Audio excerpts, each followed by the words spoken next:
L'environnement, mon gouvernement a pris des mesures fortes avec la suspension jusqu'au 30 juin 2027 des activités minières autour de la rive gauche du fleuve de la Falémé sur un rayon de 500 mètres.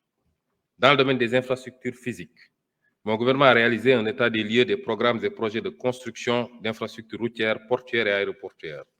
Cet état des lieux a révélé certaines dérives et des intérêts sacrifiés de l'État du Sénégal. Monsieur le Président de l'Assemblée nationale, honorables députés, tous ces rappels m'ont paru utiles pour prendre la mesure des immenses défis déjà relevés par le gouvernement en si peu de temps, mais aussi les obstacles majeurs à franchir pour un Sénégal prospère. Au cours de ces 8 mois, le principal handicap auquel a été confronté mon gouvernement est l'héritage de la gestion d'un pays au milieu du gué, à l'image d'un bateau à bout de carburant dans une mer agitée. Jamais dans l'histoire du Sénégal, un pouvoir n'a été transmis dans cet état. Il nous fallait à la fois déconstruire les mauvais choix, attelage et agencement, redresser les manquements et choix malencontreux et construire les fondations du nouveau projet. Ardue fut la tâche, ardue est toujours la tâche, ardue sera encore la tâche dans un contexte de fortes attentes de l'ensemble des agents économiques et des partenaires. Notre gouvernement a donc pris le pari de la transparence et de l'arbitrage entre les besoins multiformes et complexes. Nous avons ainsi procédé à l'appurement des arrêts de paiement sur les engagements de l'État autour des 3 précédentes campagnes agricoles, 73 milliards de francs CFA. Et sur les autres engagements de l'aide intérieure, nous avons soutenu les entreprises publiques en difficulté dans l'attente de restructuration. Dakar Demdik, Air Sénégal, La Poste, SAPCO, etc. Nous avons aussi soutenu la campagne de production agricole 2024 en intrant subvention de 120 milliards. Nous avons également procédé en rapport avec les acteurs, notamment la SENIA, au relèvement du prix plancher d'achat des arachides pour le porter de 280 francs l'année dernière à 350 francs le kilogramme cette année. Monsieur le Président de l'Assemblée nationale, honorable député, nous voilà à quelques encablures de la clôture de l'exercice budgétaire 2024, avec une loi de finances rectificative de vérité et de transparence, gage de notre engagement de dire toujours la vérité à notre peuple, rien que la vérité et toute la vérité.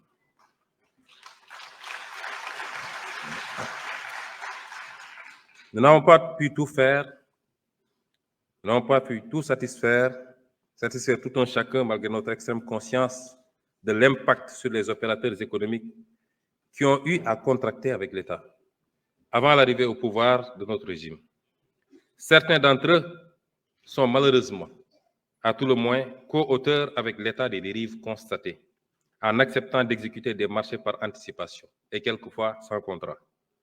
Nous évaluerons la situation de chacun et procéderons au paiement selon les moyens de l'État durant l'année 2025. Nous avons également lancé les audits fiscaux pour lutter contre la fraude fiscale et l'évitement fiscal. Cet exercice de construction, cet exercice de déconstruction, redressement et construction nécessite un dialogue social fécond. Dans ce cadre, sur les directives du président de la République, nous avons établi une situation de référence des revendications sociales que nous traiterons dès le début de l'année 2025, au travers de rencontres avec les organisations syndicales. Le maître mot sera un exercice de vérité et de responsabilité, en s'accordant sur ce qui est réaliste et supportable par l'État, de ce qui est hors de la portée des moyens publics, et donc à se surseoir jusqu'à meilleure fortune.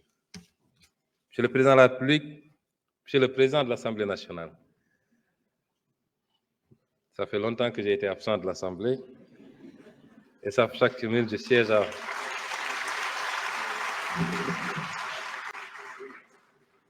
Monsieur le Président de l'Assemblée nationale, honorables députés, ces 8 derniers mois ont été également consacrés à un Sénégal ancré dans des valeurs fortes, qu'elles soient culturelles ou religieuses.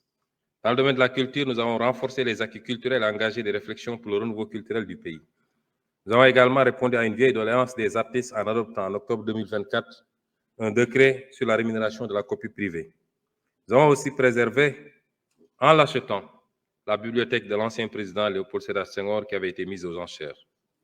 Dans le domaine religieux, nous avons créé une direction des affaires religieuses et de l'insertion des diplômés en langue arabe.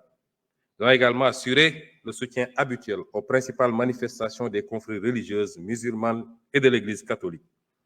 Nous avons continué de magnifier la belle communion des différentes composantes religieuses de la nation dans la tolérance et le respect mutuel. Enfin, dans le domaine de la presse, mon gouvernement a procédé à la restructuration du secteur des médias avec le retour à l'orthodoxie en matière de déclaration d'activité et le respect des préconisations légales et réglementaires. Ces constats et ce bilan d'étape non exhaustif, j'ai essayé de vous en épargner puisqu'il était beaucoup plus long, nous amènent à constater l'exigence de poser des ruptures fortes.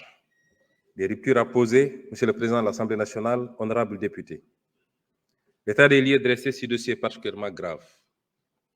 Notre ambition de mettre le Sénégal sur une nouvelle trajectoire n'est pas compatible avec ces méthodes du passé. Là-dessus, nous avons reçu du peuple sénégalais un mandat clair, la rupture. Un changement profond de paradigme dans les politiques publiques s'impose, aussi bien dans le contenu que dans la méthode. Dans ce cadre, notre gouvernement a opté pour 7 ruptures majeures, dont les premières applications se sont traduites depuis le mois d'avril 2024 par des avancées concrètes et des réalisations tangibles. La première rupture, c'est le retour de l'ambition. C'est le retour de l'ambition. Nous sommes capables de nous développer et nous le ferons par nous-mêmes. L'histoire sur les 2 derniers siècles ferait d'exemples de nations qui ont su, en une à 2 générations, passer de la pauvreté absolue au développement, ou du tiers au premier monde, pour citer l'ancien Premier ministre de Singapour, Lee Kuan Yew.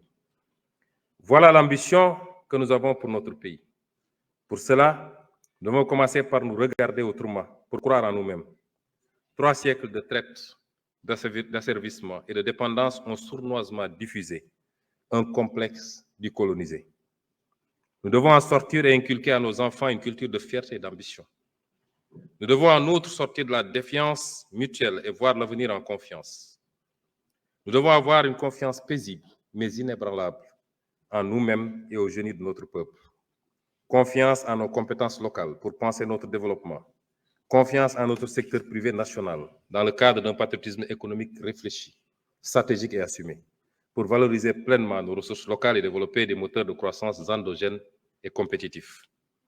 La seconde rupture est celle du passage d'une logique d'urgence et de saupoudrage à court terme à une logique de vision et de planification à long terme. Si nous voulons être développés dans 1 à 2 générations, c'est maintenant qu'il faut définir ce que nous voulons devenir et commencer pas à pas, mandat après mandat, à poser les briques successives vers ce Sénégal de demain. Nos classes politiques ont pris l'habitude de faire miroiter des miracles d'ici la prochaine élection. Comme nous avons des élections tous les 2 à 5 ans, la vision et l'action sont focalisées sur le court terme et les trésors de ressources financières, humaines et de temps mobilisés de façon non coordonnée dans la recherche d'effets spectaculaires du jour au lendemain, nous ont fatalement retombé, tel Sisyphe, au pied de la montagne, avec notre fardeau toujours plus lourd et nos forces toujours moins vives, de la vanité de nos efforts. Dès lors, en lieu et place d'une vision ambitieuse, construite progressivement et méthodiquement, nous voyons une ribambelle de projets, d'urgences parfois douteuses, qui poussent comme des champignons et évoluent au fil de l'actualité et des inaugurations sur catalogue. Au final, l'action publique se résume essentiellement à du saupoudrage. Elle mobilise le temps et l'énergie de nombreux acteurs. Elle coûte cher, mais a peu d'impact. Les citoyens n'en sont pas dupes. Au demeurant, même si les leviers d'action contre cette gabegie leur manquent, ne nous y trompons pas. En votant massivement pour le projet, c'est bien cette culture politicienne du saupoudrage de courte vue que les Sénégalais ont rejetée avec fracas. Ils savent que rien de solide pour leur avenir et l'avenir de leurs enfants ne se fera sans une vision ambitieuse, une planification sérieuse et une exécution rigoureuse. Ainsi, une rupture avec cette culture.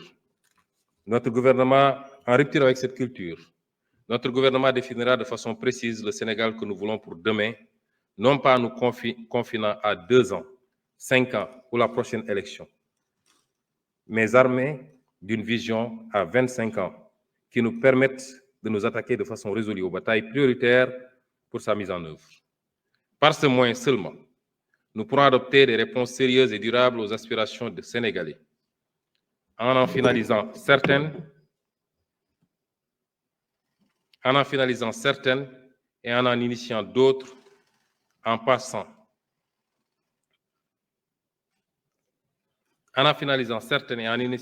initiant d'autres et passant le témoin de génération en génération, en nous étant assurés que des fondements solides sont en place et les jalons posés. Pour chacune de ces batailles,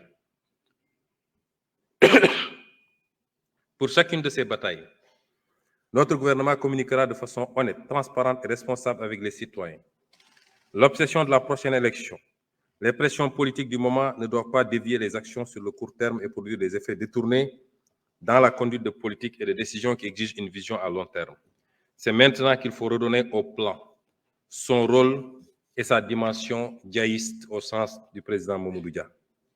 Ainsi, l'agenda national de transformation, désormais unique référentiel de nos politiques publiques, élaboré en seulement 6 mois, entièrement par des compétences nationales, sera opérationnalisé à travers un master plan de 10 ans qui déterminera les choix de politique sectorielle et un plan d'action quinquennal qui encadrera rigoureusement la programmation et l'exécution budgétaire.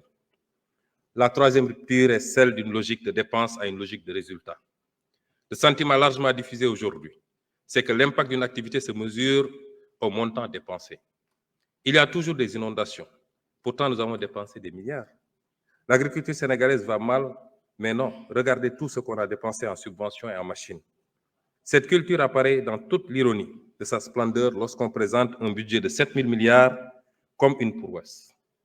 Ce qui compte, ce n'est pas de dépenser des milliards, c'est de bien dépenser ces milliards pour changer dans les faits et pour le mieux la vie de chaque Sénégalais. Ainsi, notre gouvernement travaillera à réorienter notre administration vers une culture de résultats. Notre priorité, ce ne sera plus combien de milliards ont été dépensés, mais bien l'impact relatif de chaque franc dépensé. Nous allons bâtir un État sénégalais capable, avec moins, de faire mieux. Du reste, cette logique du résultat et de l'impact ne sera pas seulement valable pour les dépenses issues de nos ressources publiques, elle le sera tout autant pour les ressources issues de nos partenaires au développement.